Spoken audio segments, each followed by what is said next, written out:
What's going on, guys? My name is Taylor. And I'm Ryan. If you're new to our channel, we're here to help you make the right choice with your money.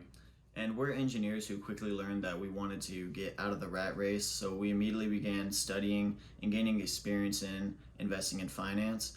So please like this video, subscribe, and join us on this journey towards financial freedom as we teach you guys how to make your money work for you. And in today's video, we're going to talk a little bit about the different brokerages, the different apps that are the popular ones you hear of, like the Robinhood and the Webulls, the pros and cons of those versus the bigger ones you might not have heard as much about, the TD Ameritrades and the Fidelities and such. All these big players in the game. Exactly. So those are going to be today's video. We're going to talk about the pros and cons and maybe a few tips or our personal experience in our story, because we actually have personally used a lot of these different apps. Yeah. And some of this will kind of be determined by your experience level, if you already have any experience or not, because you can graduate from one to the other. That's what a lot of people do. But we'll go ahead and dive into it so you can kind of get an idea of what we're talking about. And with all these brokerages today, we're going to talk about all of them are going to be commission-free trading, at least for stocks and ETFs. And if they offer mutual funds, we'll try and mention that. All the brokerages we're going to be reviewing today are going to be at no minimum balance, are all going to be free apps. And the first one we're going to get into is one I think everyone's heard about. It's Robinhood. It's super popular, one of the most user-friendly apps out there for simple stock investing and everything. It's pretty much the app that a lot of people use to initially get into the stock market game. Now, big pros of this, of course, are they have some great promotions for new users and everything that don't require these huge, initial deposits and everything. It's, just a user-friendly app. It's very simple, not too much information. It's not overwhelming. You can buy fractional shares, so people with, they don't have enough money to buy like an entire stock worth of Apple or Amazon or Tesla, or these big players that cost hundreds and hundreds of dollars. You can just get in with, a little fraction of one. So that's super nice for those that are just starting out. And yeah, that's exactly what we did. So we both started out on Robinhood.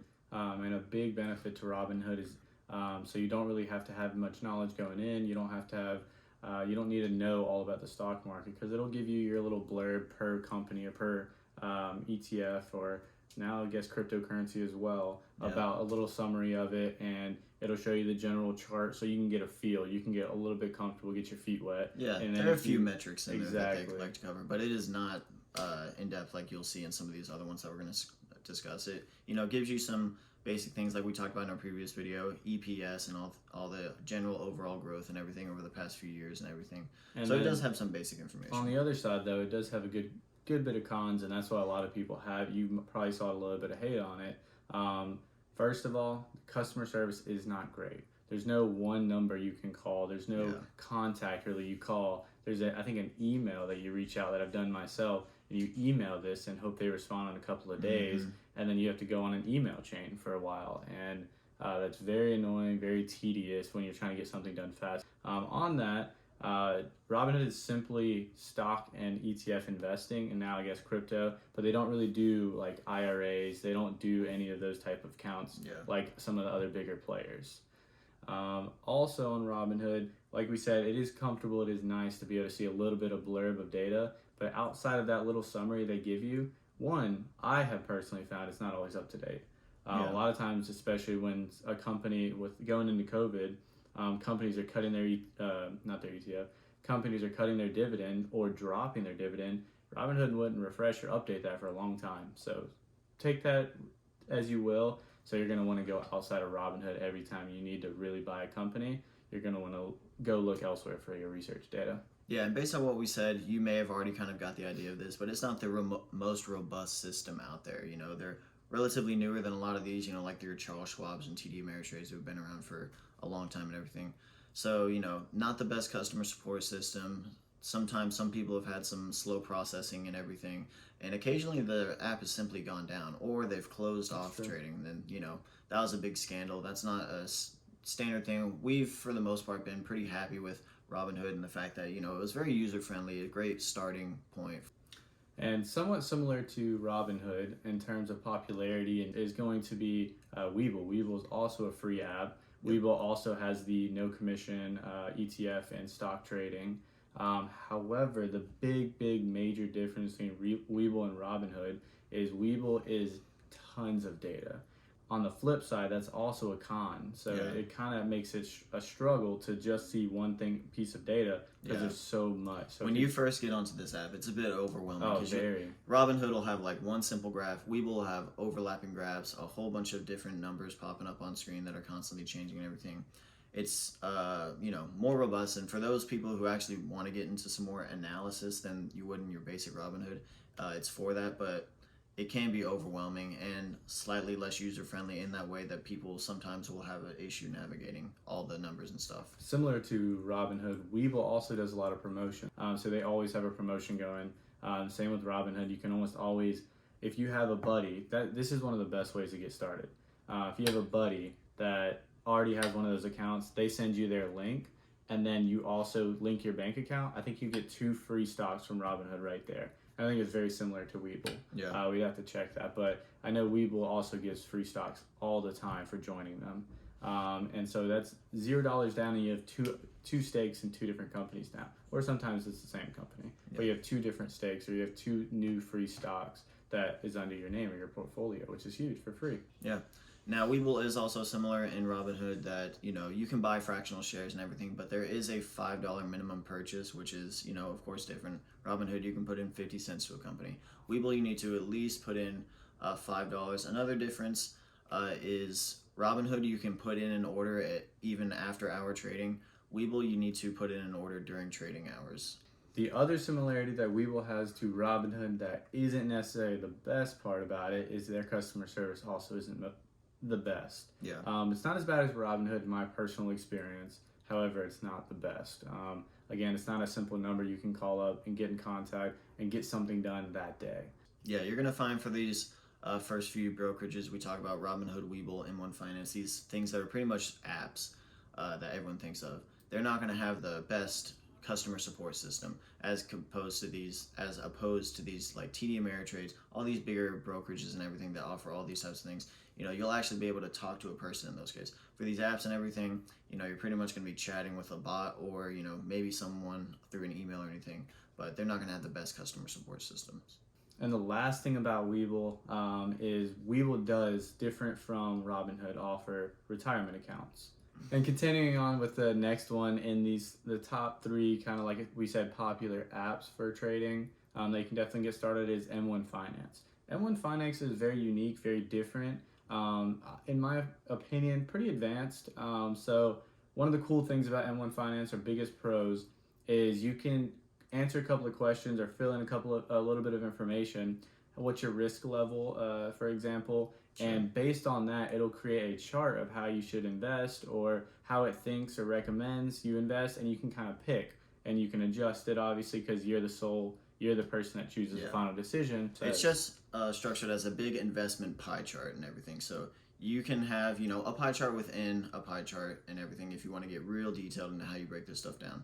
But you're basically going to put, you want 25% in this, 25% in this, 50% in this, and you'll just throw money at it. So you're not buying stocks in the traditional way of like market buys, limit orders, all that stuff. You're simply ordering and buying in percentages. You answer these questions, create your little pie chart percentages, throw money at it, and it does it all for you. It invests according to your percentages, what your risk levels are, what percentage you want to be in where.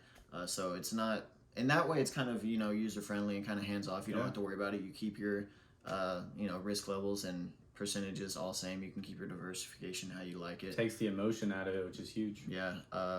But that's just a big difference. And there are similarities. It's pretty user friendly. Fractional shares. Yeah, it is, and the website is very intuitive. It's very clean. It's very organized. It's very handy. You can do a little bit of research on there as well. And they also offer retirement type accounts you can open. Yeah. Another thing that we forgot to mention, but it goes along with all 3 apps, is going to be dividend reinvesting. So if you do want to reinvest your dividend based on, say, Apple gives you $2 that month, you can have it go directly back into Apple, and you can apply that in all different apps. If you don't know how, you're interested in wanting to do that, you could definitely leave a comment below and we'll help you out with that. Yeah. Now, these remaining brokerages that we're going to talk about are bigger and will typically have a better customer support system. All of these will have, some level of education and courses and tutorials available, kind of walkthroughs and everything. So it's super easy to learn. They're also going to offer retirement accounts, which is a big difference between some of these, smaller apps and everything that we've talked about already. And for the first one we're really going to talk about is going to be TD Ameritrade. TD Ameritrade you might have heard of if you looked a little bit more into the advanced brokerages, I guess you'd say. Yeah. A little bit more that have a website presence, a little bit more away from just a typical app on your phone. They do have a great app as well, though. Yeah. So TD Ameritrade is really known for the education they supply, whether it's the education of how to go through the app and purchase, but they also have great educational purposes of what the different terminology is. They have great investment tips and ideas, and it's very well organized, and you can kind of customize it. So Yeah. they have a great overall app as well and data analysis tools. Yeah, they allow some paper trading, which a couple of these brokerages we're going to talk about allow. It's basically running through the whole process and everything without actually investing any real money, which is a great way to kind of get used to it, kind of get your feet wet and everything before you, put your own money at risk. Yeah, and one of the big downfalls that we have personally found from TD Ameritrade is they do not offer fractional shares. Yeah. The only way you can kind of do fractional shares with TD Ameritrade is by reinvesting your dividends, and they'll give you a portion of a stock.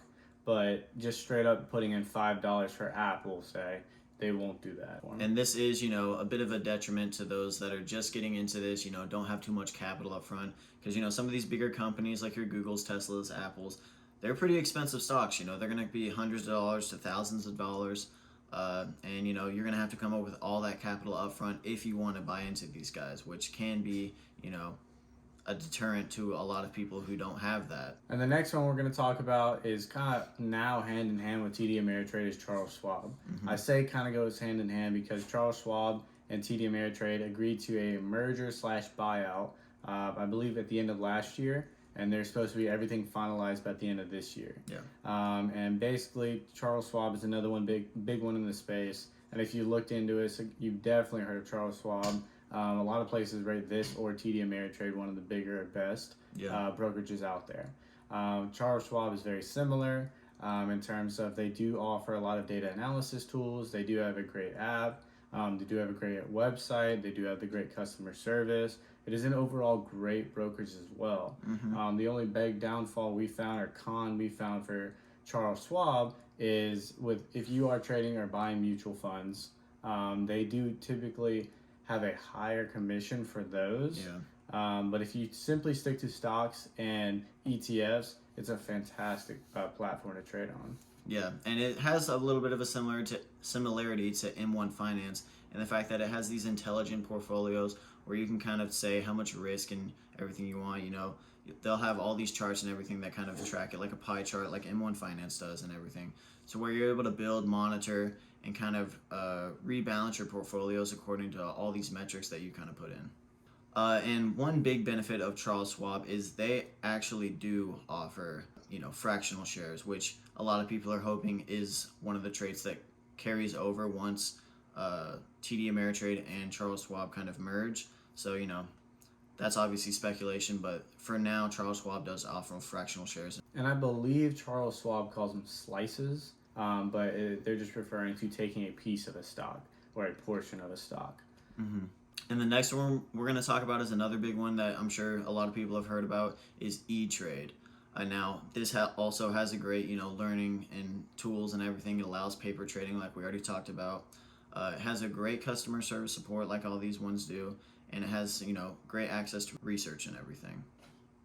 The biggest downfall with this one that we found that hurts a lot of people or they kind of lose a huge customer base is going to be kind of like TD Ameritrade. They do not offer fractional shares.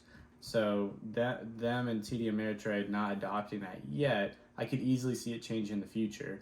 That's speculation, but yeah. I could easily over the past few years, a couple of places have just recently opened up to fractional shares, so it's a possibility. Another big kind of downside to E-Trade is some people do say that it's a bit difficult to navigate, a little less user friendly and everything. But people are able to get around, and with all these paper trading and learning things, it's definitely something that you could easily learn. It just may take a little bit more learning up front. Next, we're going to talk about Fidelity. We actually both use Fidelity. and we use it for our Roth IRAs, so it's a great source for that. Mm-hmm. Definitely do your own research and make sure it's right for you. But we decided it was right for us. Yeah. And they're very similar to a lot of these others. So they do offer fractional shares. They do offer a lot of the other resources in terms of data analysis, a fairly user-friendly app, good customer service, just like a lot of these other brokerages we've already mentioned. Yeah, and while they do, have some great learning opportunities and tutorials and stuff, they don't allow paper trading right now, so that like full simulation of running through it without any actual money, they don't offer that right now. But there are plenty of learning tools on there for you to get very familiar with their software, their website, their app, and everything. So user friendly enough to where no one's really complaining. All the ones we've talked about today are some of the most highly rated brokerages you can go with, so none of them would necessarily be a bad choice. Do your own research. These are just kind of the pros, cons of all these major brokerages. And we do want to mention, guys, this video is all what we've done the research on and what we've learned. But us on YouTube, we're here purely as educational and entertainment purposes. We are not recommending you pick the one we've used. We're just giving you the data and the information we've learned. Yeah. So take that as you may, and definitely do your own research. Always do your own research. I love listening to other people, reading other people's opinion, and then formulating my own based on that information given. That's the best way to do it, because not everything fits for everyone. There's not a one-size-fits-all. So definitely figure out what works best for you. Yeah, experience level, kind of how you want to be able to interact with your stocks and everything. All this comes into play, and everything's not perfectly customed to everyone. A lot of people open multiple brokerages. A lot of the ones we talked about at the beginning, Robinhood, Webull, with all their great offers and everything. I know people that open up those brokerages simply for those offers, to get those free stocks, and they don't really mess with it for a while because they may not have the time, knowledge, or capital at that moment to really dive deep into stock market investing. But you can open multiple of these. Like we open a few brokerages ourselves. I have like Robinhood, Webull, Fidelity, different things for different purposes and everything. So we do want to thank you guys for watching this video. I hope you really got something out of this, learned something new. If you stay to the end, please make sure to leave a comment. Something new you learned maybe would be awesome to hear about, or some information we might have missed. So there's a couple other brokerages out there. If you use those, please let us know. We'd love to learn more about them. We're still learning ourselves, so if you could help us learn as we help you guys learn, that's awesome. That's exactly what we're doing this for. I really appreciate you guys tuning in and watching this video. Please be tuned for our next video. We're always going to try and keep posting more and more and doing more content. So let us know what you want to see, and thank you guys for watching. Yeah, thanks guys.